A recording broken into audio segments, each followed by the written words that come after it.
Okey, ini saya nak tunjukkan secara menyeluruh untuk demo kita menggunakan Smart Cashier Back Office. Okey. Yang pertama adalah untuk Back Office ni senang je, apa-apa kita akan main garis kiri 3 atas ni. Okey. Yang pertama adalah kita boleh tengok report. First kali kita boleh tengok sales summary. Okey. Sales summary ni dia tunjuk kita punya summary sales lah. Okey, kita boleh tekan tarikh daripada bila sampai bila. Let's say ni saya dah tekan 1 Januari sampai 5 Januari. Lepas tu kita boleh scroll bawah. Okey, ini contoh report lah, dan juga kita boleh export lah. Export kita ada dua file lah, boleh buat CSV ataupun PDF. Okey, itu sales summary. Kita boleh tengok receipt yang lama-lama juga. Okey, untuk receipt yang lama-lama ni, kita sebagai admin, kita boleh pergi ke receipt ni, kita boleh delete receipt ni sebagai admin lah. Dan jangan risau, nanti dalam sistem kita boleh detect balik lah receipt yang mana yang kita dah delete. Contohnya tak apa, saya delete satu receipt dulu, katakanlah Smart Cashier. Okey. Okey. Saya masukkan satu receipt.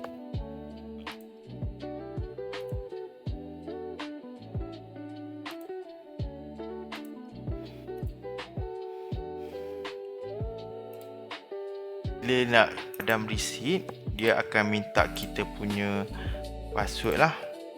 Okay.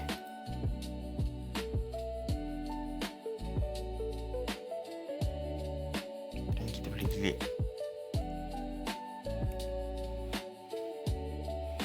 Dan bila kita delete, so receipt tu dah hilang lah. Alright, tapi jangan risau, kita boleh nampak dalam sistem nanti. Okay, itu untuk receipt. Dan refund juga, kita pun boleh monitor juga untuk kita refund. Staff kita dah refund banyak mana, semua kita boleh monitor balik. Okay, dan seterusnya kita boleh nampak sales by product. Okay, kita boleh nampak lah produk mana laju, produk mana slow. Okay, sekejap saya ambil daripada lama sikit, 1 Disember sampai 5 Januari. Okay, so kita boleh nampak lah sales by product. Okay, dan sama juga kita boleh export lah CSV ataupun PDF lah. Okay, dan seterusnya kita boleh tengok sales by kategori. Sama juga kita boleh tengok balik mana yang laju, mana yang slow, dan kita boleh export. Okay, dan seterusnya kita boleh tengok sales by discount. Berapa banyak discount dah kita boleh bagi, kita boleh nampak lah.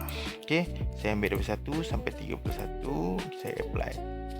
Okay, so tak ada, ini untuk account ni tak ada buat discount lah. Okay, lepas tu kita boleh tengok sales by payment type. Okay, kita boleh tengok lah berapa banyak QR, berapa banyak cash, semua kita boleh nampak lah. Okay, bermula 1 hari bulan Januari sampai 31. Okay, so kita boleh nampak lah. Okay, baik kad berapa, cash berapa, QR berapa, sama juga kita boleh export keluar lah, download keluar CSV dan juga PDF. Okey, lepas tu kita boleh tengok berapa banyak tax dah kat sini. Lepas tu charges kita boleh tengok. Dan juga kita boleh pergi ke shift. Alright. Okay, untuk shift ni kita boleh nampak staff kita buka kedai pukul berapa, tutup kedai pukul berapa lah. Semua kita boleh nampak A to Z. Okay, contoh macam ni lah. Okay, kita boleh nampak opening time pukul berapa, closing time pukul berapa. Lepas tu expected cash amount, tadi berapa amount dia, dan actual cash amount, semua kita boleh nampak A to Z lah. Alright. Dan juga kita boleh tengok digital order lah. Digital order yang mana yang order menggunakan QR ordering, semua kita boleh nampak dalam sistem ni lah. Alright, okay, contoh macam ni, dah pending ke, dah accept ke, customer order, semua kita boleh nampak. Okay, order by QR ordering, web store, everything kita boleh nampak. Okay, lepas tu kita ada satu function. Okay, katakanlah kita buat dekat sini, kita tekan dekat advanced sales report. Lepas tu kita pergi dekat deleted receipt. Okay, receipt yang kita delete tadi, jangan risau, kita boleh detect balik dalam sistem kita. Okay, contohnya macam ni. Okay, delete receipt number, receipt date, bila dibuat receipt tu, payment by cash, customer tadi kita tak save phone nama dia. Lepas tu yang delete tu siapa? Kalau kata Ali lah, sekarang ni saya menggunakan akaun nama admin. Delete daripada post kita boleh nampak, delete daripada back office pun kita boleh nampak, delete date dan timing pun kita nampak. Okey, semua kita boleh nampak A to Z lah. Itu yang pertama, report. Dan yang kedua adalah produk. Okay, produk ni dia sama macam post, kita boleh edit harga, tukar semua everything dekat sini lah. Contohnya saya buat fish and chip, harga sekarang 12.9 fish and chip, dan kita nak tukar dengan harga 12.9, kita tukar jadi harga dia 13.9 katalah saya buat.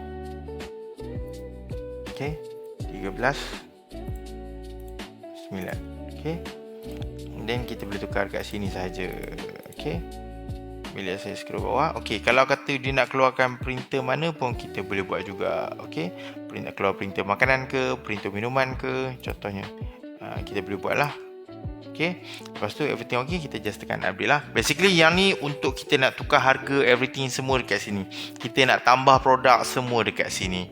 Okey, kita boleh add produk dekat sini, sama macam post jugalah.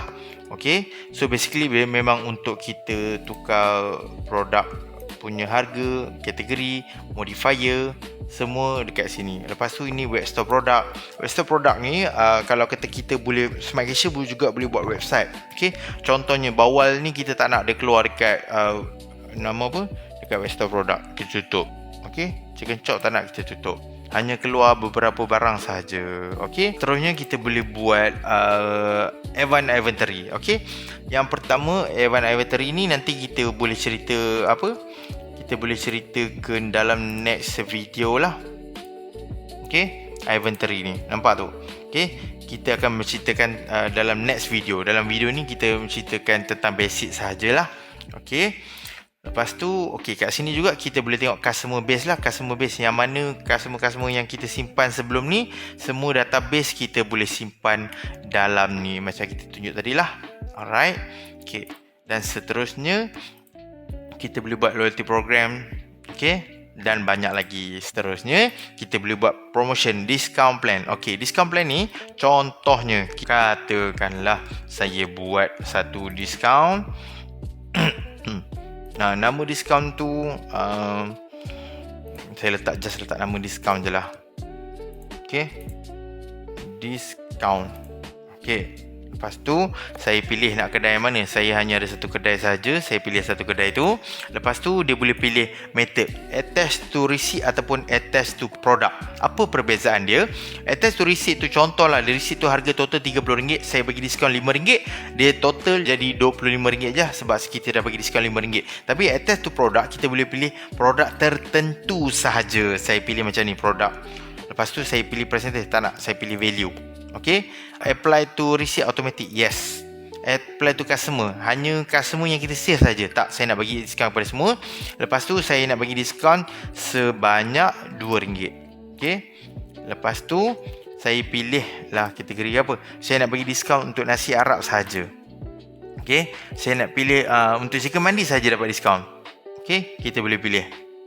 Okey, lepas tu chicken mandi ni harga asal RM9, dapat diskaun RM2, dan kita kena tekan tambah tepi ni.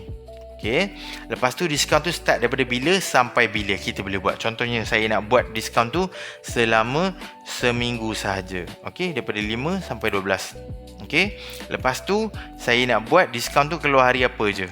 Kalau saya nak buat setiap hari boleh, biar setiap hari. Okey, lepas tu saya nak diskaun tu dia hanya custom period je. Maksudnya 12 saya buat daripada pukul 1 petang sampai pukul 9 malam, contoh. Okay, kita tekan tambah. Okay, then saya save. So jadilah diskaun tu. So nanti dia automatic daripada pukul 1 petang sampai 9 malam saja diskaun tu. Kalau kata kita nak off pun kita boleh off. Okay, tu untuk diskaun lah. Okay, so seterusnya, okay, kat sini kita boleh buat user. Yang pertama adalah kita boleh tambah employee. Untuk Smart Cashier kita unlimited ID. Seberapa banyak ID yang kita ada, semua kita boleh tambah kat sini. Okey, Abu, Ali kita boleh tambah lah seberapa banyak. Dan kita juga boleh control. Contohnya Abu tu kita assign dia sebagai cashier. Alright, sebagai cashier. Cashier kita boleh buat contohnya. Okey, untuk cashier kita boleh buat, dia hanya boleh buat sale sahaja. Kita boleh control. Okey, sale sahaja, invoice je, pas receipt tak nak tengok, kita boleh tutup benda tu. Okey, contohnya dia tak nak inventory, kita boleh tutup benda tu. Okey, lepas tu kita tak nak bagi dia tengok customer kita tutup. Okey, everything kita boleh control kat sini lah setting. Kalau kata staff yang dapat kepercayaan sikit, kita boleh assign dia sebagai manager. Okey, kalau kata manager, kita boleh bagi dia punya access lebih lagi. Contohnya manager. Okey, contoh manager. Okey, manager dia punya access lebih sikit, dan manager ada back office. Back office dia boleh tengok report ke, semua kita boleh control kat sini A to Z. Okey, dan juga kita boleh buat time card dan total works. Contohnya kita boleh nampak, kita juga boleh buat punch card lah. Okey, diorang masuk kerja pukul apa, keluar kerja pukul apa, total hours diorang dah bekerja, semua kita boleh nampak. Okey, dan bawah ni pula kita boleh pergi ke setting. Okey, untuk setting yang pertama adalah kita boleh adjust design receipt, kita boleh ubah payment type dan banyak lagi lah. Yang ni saya suggest anda boleh contact dengan team technical kami lah, installer ataupun team support kami. So itu saja untuk back office. Terima kasih.